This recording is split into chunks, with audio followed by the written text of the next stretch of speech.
Welcome viewers. एक video में जो समझ रहा हूँ कि अभी आपके पास लाना चाहिए और आपको साथ शेयर करना चाहिए, वह है एसेट एलोकेशन। क्योंकि अभी मार्केट बहुत ऊपर गया, फिर वहाँ से अभी थोड़ा डाउन हो गया, तो सबके मन पे एक जो है कन्फ्यूजन है कि क्या होगा। अमेरिका टैरिफ बढ़ा रहा है, चाइना टैरिफ बढ़ा रहा है, तो ये टैरिफ बढ़ाने के चलते मार्केट और वोलेटाइल हो गया, तो कभी बढ़ रहा है कभी घट रहा है। तो ये इस सिचुएशन पे एक इम्पॉर्टेंट बात ध्यान पे रखना होगा कि आपका जो सेविंग्स है, जो इन्वेस्टमेंट है, तो उसमें उसका कुछ सेग्रीगेशन चाहिए। मतलब एसेट का एलोकेशन बहुत इंपॉर्टेंट और ज़रूरी होता है। तो ये नहीं है कि आप मैक्सिमम पैसा या ज़्यादा से ज़्यादा पैसा आप इक्विटी में, स्टॉक मार्केट में लगा दीजिएगा। तो उसका कुछ प्रिंसिपल है, कुछ रूल्स है, जिसके ऊपर मैं डिटेल्स वीडियो लाऊंगा। लेकिन एक बात का ध्यान रखिएगा, आपका अगर आपके पास 10 अंडा है तो एक बास्केट में वो रखना सही नहीं होता है। तो ऐसे ही ज़िंदगी में तो फाइनेंशियल जो प्रिंसिपल है, फाइनेंशियल जो इन्वेस्टिंग का जो रूल है, वहाँ पर भी सेम चीज़ फॉलो करना चाहिए कि आपके पास अगर 100 रुपया है तो 100 रुपया इक्विटी मैंने शेयर में डालना नहीं चाहिए। तो उसमें जैसे बैंक में रखना चाहिए, जैसे वहाँ पे म्यूचुअल फंड में रखना चाहिए, उसमें शेयर में रखना चाहिए। ऐसे डेट में जो फिक्स्ड इनकम सिक्योरिटीज़ है, डेट में रखना चाहिए। अब अभी 2-3 चीज़ और आ गया इंपॉर्टेंट चीज़, जो है गोल्ड, सिल्वर, कमोडिटी, इस सब में रखना चाहिए।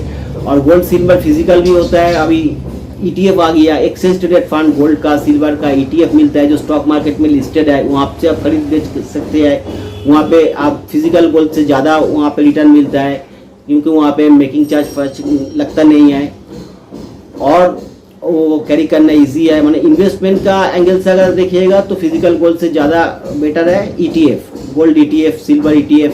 और गोल्ड के ऊपर म्यूचुअल फंड भी है। आप गोल्ड म्यूचुअल फंड है, सिल्वर म्यूचुअल फंड है, वहाँ पे भी आप इन्वेस्ट कर सकते हैं। हर महीने 500,000 करके इसमें इन्वेस्ट कर सकते हैं। तो वो भी एक बेटर वे है रादर देन फिजिकल गोल्ड। और एक तो उसमें आप ऐसे कुछ उसमें भी पैसा लगाना चाहिए, गोल्ड में, सिल्वर में। और तो चीज़ है अभी आ गया REIT, तो रियल एस्टेट इन्वेस्टमेंट ट्रस्ट। तो पहले क्या होता है कि जिसके पास 10 लाख, 20 लाख, 50 लाख है, वो फ्लैट खरीद लिया या लैंड खरीदा, लेकिन बड़ा अमाउंट चाहिए। लेकिन अभी क्या है कि आप 500,000, 2,000 रुपया देके भी आप REIT का यूनिट खरीद सकते हैं। REIT क्या है? REIT लिस्टेड है स्टॉक मार्केट में। उसका काम क्या है? वो सब बड़ा जो प्रोजेक्ट है, बड़ा मॉल है, बड़ा आपका शॉपिंग कॉम्प्लेक्स है, बड़ा जो ऑफिस है, तो वहाँ पे इन्वेस्ट करते हैं। और वहाँ से जो उसका प्राइस भी अप्रिसिएशन होता है और ऊपर से वहाँ से रेंट भी मिलता है। तो ये सब काम जो करता है उसको बोलते हैं REIT। तो उसका वहाँ से जो वहाँ पे आप यूनिट खरीदिएगा तो उसका भी क्या होता है, वहाँ से रेंट मिलता है। वो सब बड़ा प्रॉपर्टी से, कमर्शियल प्रॉपर्टी से रेंट मिलता है और उसका प्रॉपर्टी का वैल्यू भी अप्रिसिएशन होता है।